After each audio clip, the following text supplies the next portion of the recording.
Just over the Richmond Bridge in Marin County, San Quentin Prison houses around 3,500 incarcerated men.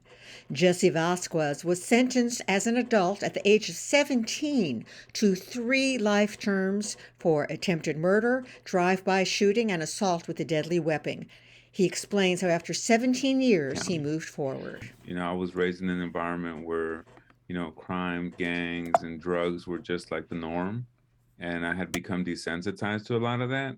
So having followed like a certain path in life, my mother was always saying, like, you know what, Chewy, like one of these days you're either gonna end up in dead or in prison. So when I first went into the system, there was definitely a sense of like hopelessness. You get sentenced as, 18, 19-year-old, for crimes that you committed as a juvenile, and they give you, a life sentence, which at that time had been equivalent to like dying in prison. Yeah, I think so. One of the things, right, like I knew that there was a lot of stereotypes about people incarcerated. We all go in there and we assume that nobody cares because nobody visits us but our families. The only one, it gives you this sense of like, not just disenfranchisement, because that's a legal term, right?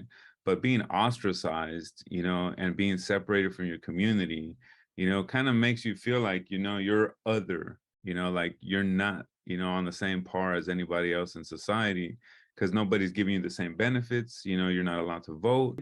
One of the biggest things that, helped with my success in terms of like rehabilitation and me changing my perspective was exposure to the different opportunities that were available to me at San Quentin State Prison because there was like just too many programs to take, right? So I just decided, okay, I'm going to focus on the newspaper. I'm going to focus on proofing, editing, management, professional development.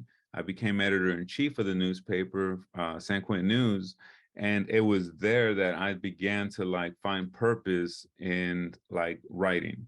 One of the myths that we have just as people in general, right, is this illusion of safety.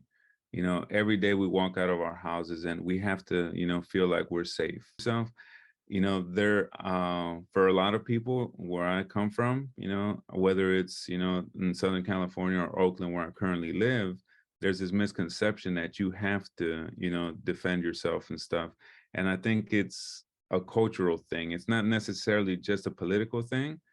You can't regulate, people's emotions or people's perceptions.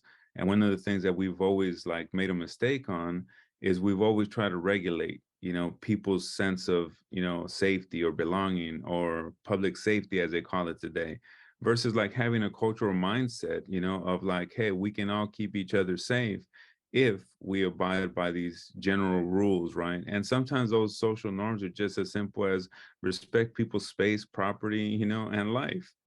Two of the main things that I'm focusing on now with my life moving forward, I follow my passions. For me, it's not just about making a profit or making an income. It's about making an impact in my communities. One of the things that I want to do is make sure that we continue to support incarcerated run media programs. I but two, which is like my passion for the youth. So I do a lot of mentorship work in Deep East Oakland. I help with a club called Adventure Club, where we take kids camping, hiking, paddleboarding, kayaking. For ABC 7 News, I'm Jenny Waters.